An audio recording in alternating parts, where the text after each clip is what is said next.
Pour expérimenter les réseaux neuronaux dans la connaissance des chiffres, une base de données de chiffres écrits à la main a été réalisée, portant le nom de MNIST pour Modified Mixed National Institute of Standards and Technology. Cette base MNIST contient deux bases de données, la base de données d'apprentissage et la base de données de test. Les expérimentateurs peuvent ainsi procéder à l'apprentissage du réseau et mesurer ensuite à l'aide de la base de test le taux d'erreur obtenu dans la reconnaissance des chiffres. Alors la base d'apprentissage comporte 60 000 images, sachant qu'il y a un chiffre par image, et la base de test 10 000 images. Nous allons utiliser ces deux bases pour tester quelques réalisations de réseaux neuronaux faites avec le logiciel Excel. Alors, dans une première étape, on télécharge depuis Internet les deux bases MNIST qui sont réunies sur un seul fichier .zip. Nous aurons le fichier mnisttrain.cves correspondant donc à la base d'apprentissage, constitué des fameuses 60 000 images de dimension 28 sur 28 pixels, et la base de test, mnisttest.cvs, de 10 000 images de même dimension. Les deux fichiers .cvs obtenus sont installés dans Excel via l'insertion de données externes.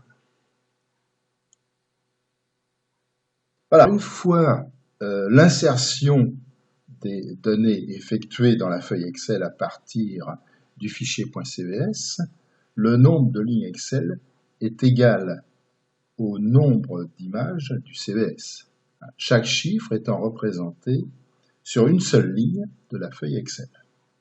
Chaque ligne contient donc 785 cellules avec la distribution suivante. La première cellule de la ligne, qui est le premier paramètre, contient le chiffre décimal. Les 784 cellules suivantes contiennent le niveau de gris RGB de chaque pixel, sachant que 784 c'est égal à 28 fois 28. Le niveau de gris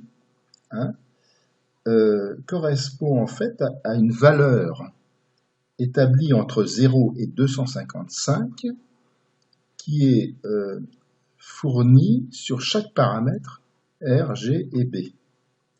Voilà ce que cela donne pour un chiffre 5 de la base. En première cellule, donc on a bien le chiffre décimal 5, suivi des 784 valeurs de gris. Donc là, dans l'exemple avec la flèche rouge, le code RGB, voyez, correspond ici à un niveau de gris qui est égal à 244,244,244.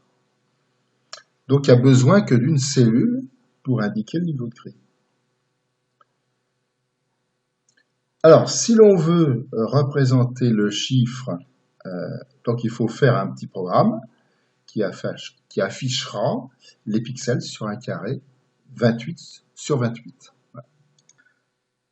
Alors, l'affichage des chiffres est obtenu par une macro qui répartit les pixels du chiffre sur un carré de 28 cellules sur 28 cellules d'une feuille Excel.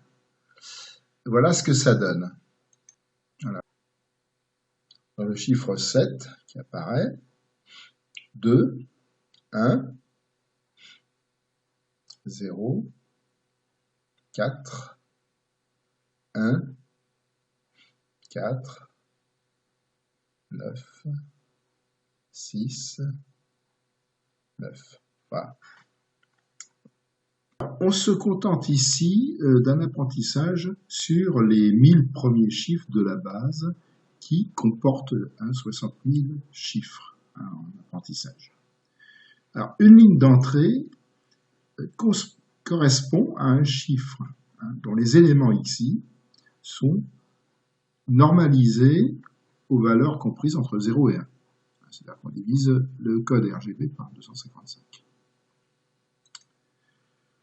Par jeu d'entrée, on va traiter donc ce jeu via un réseau qui comporte donc 10 neurones cachés et 10 neurones de sortie. La matrice d'entrée, réduite à un simple vecteur ligne, est constituée de l'indice de ligne 1 et de C784, indice de colonne. L'apprentissage consiste à fournir donc une cible de valeur 1 à la sortie YI, dont le rang I correspond au chiffre d'entrée, et 0 aux sorties YI, dont le rang I est différent de ce chiffre d'entrée. L'erreur de sortie est donc la moyenne de la somme du carré des écarts entre les valeurs cibles et les valeurs fournies par le réseau.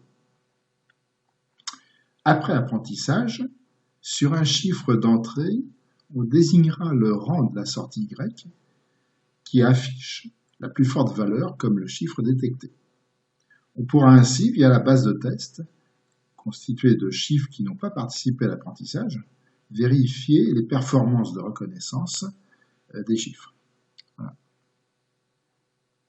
Voilà. Alors, le tableau de bord d'apprentissage présenté ici répond au souhait de vérifier le bon déroulement de ce dernier. Le graphique de gauche va afficher les courbes d'évolution d'un des poids W attachés à un neurone particulier ainsi que le biais attaché au même neurone, et l'évolution de l'erreur globale qui va se trouver aussi affichée dans le carré en haut à droite. Si tout se passe bien, cette erreur globale devra diminuer. Son suivi est donc très utile. Voilà. Alors, les autres rectangles affichés à droite de l'écran indiquent de haut en bas, donc ici l'erreur minimale obtenue durant le processus d'apprentissage. Cela permet de vérifier si en fin d'apprentissage l'erreur obtenue n'est pas remontée à une valeur plus élevée. Dans ce dernier cas, il y a lieu de s'interroger sur le paramétrage du réseau lui-même, comme par exemple de savoir si la valeur du taux d'apprentissage a été correctement installée. En dessous, sur fond jaune, est affiché le nombre d'itérations, qui va augmenter évidemment au fil de l'eau. En dessous, sur fond vert, est affichée la fonction d'activation affichée au seul neurone caché. Ici, donc, c'est la sigmoïde. En dessous, sur fond jaune paille, le nombre de neurones cachés. Ici, on voit que c'est 10. En dessous, sur fond vert clair, le taux d'apprentissage mis en œuvre. Enfin, dans le carré jaune central, sont affichés des ronds blancs et des ronds bleus. Les ronds blancs représentent un échantillon de 100 chiffres issus des 1000 chiffres du dataset d'apprentissage. Le chiffre de 0 à 9 qui leur correspond est indiqué ici en rouge. Les ronds bleus représentent les sorties YI du même échantillonnage, bien sûr, qui au cours de l'apprentissage se déplaceront vers leur valeur cible, c'est-à-dire le rond blanc d'apprentissage qui leur est affecté. On aura ainsi un moyen simple d'apprécier via cet échantillon de 100 chiffres la réussite ou non de la totalité de l'apprentissage. Donc on va le lancer et on va voir ce qu'on obtient. Alors on voit que l'erreur globale baisse, ce qui est déjà une bonne chose au fil de l'eau. Bon. Les ronds bleus petit à petit se rapprochent des chiffres cibles. Bon, donc ça a l'air de fonctionner. Donc le nombre d'itérations, là on est à 50. Bon, déjà, il y a eu un progrès considérable de fait. Là, on voit que l'erreur globale là, dans le graphique commence à se tasser vers le bas. Donc, on voit que petit à petit, on va avoir une sorte d'asymptote. Donc, on s'est arrêté à l'itération de 100. Et là, on voit quand même disons, au vu de ce qui se passe, notamment par rapport au rapprochement des ronds bleus et des ronds blancs, que l'apprentissage s'est effectué correctement. Voilà. Voilà. Alors, nous allons procéder au test de performance sur la reconnaissance de chiffres issus de la base MNIST-Test, base qui n'a pas été sollicitée pour l'apprentissage. Le test porte sur les 1000 premiers chiffres de cette base, avec donc notre petit tableau qui permet de voir le chiffre affiché, le chiffre de sortie et le résultat. Donc qui est bon si le chiffre d'entrée et le chiffre de sortie sont les mêmes, et qui est mauvais dans le cas contraire. Donc on va lancer l'apprentissage, le test.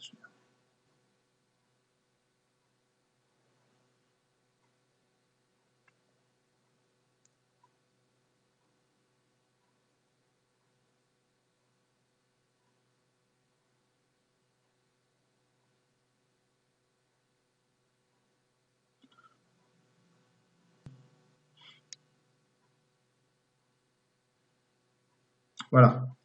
Donc on a 78% à la fin des 1001 essais. On pourrait améliorer ce résultat en entraînant le réseau, non pas sur 1000 chiffres comme on l'a fait, mais sur un nombre plus élevé, puisé dans la base d'entraînement. On aurait pu aussi, évidemment, accroître le nombre d'itérations lors de la phase d'entraînement. Voilà.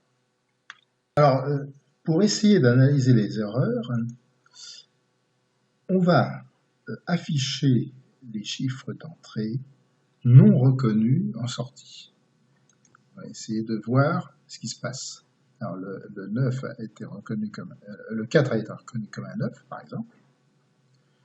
Le 3 comme un 9. Le 6 comme un 8. Le 8 comme un 2. Le 3 comme un 2. Le 7 comme un 3. Le 6 comme un 8. Le 2 comme un 7. Le 3 comme un 9. Le 4 comme un 9. Le 7 comme un 9, le 9 comme un 7, le 5 comme un 9. Voilà. Et ce qu'on constate, c'est qu'il suffit en fait de rajouter ou de retrancher quelques pixels noirs ou blancs pour obtenir le chiffre trouvé de façon erronée par le réseau. Donc, avec la méthode d'apprentissage utilisée, les erreurs entre deux pixels ont la même importance puisqu'on établit une comparaison à partir d'une erreur globale. Un manque de noir ou de blanc sur un pixel correspond donc à une même valorisation de l'erreur, quelle que soit sa situation dans l'image. Plus problématique, si l'apprentissage s'est cantonné à certains sites de pixels, la présentation d'images décalées par rapport à ces sites ne pourra bénéficier d'une comparaison correcte. La solution est donc d'appréhender les comparaisons d'images par une autre méthode que celle qui a été employée. Et donc la nouvelle approche, ça serait d'utiliser le principe de convolution. Ça nous permet de repérer les caractéristiques d'un chiffre, puis de rechercher la présence de ces caractéristiques sur l'image sous test. Si ces caractéristiques sont effectivement présentes, même si elles se trouvent localisées différemment, alors elles seront reconnues et permettront de valider le chiffre. Voilà, alors on arrive à la fin de la présentation de MNIST sous Excel via l'apprentissage par réseau neuronal classique. Donc le mécanisme de convolution sera développé dans une prochaine vidéo et je vous dis donc à bientôt.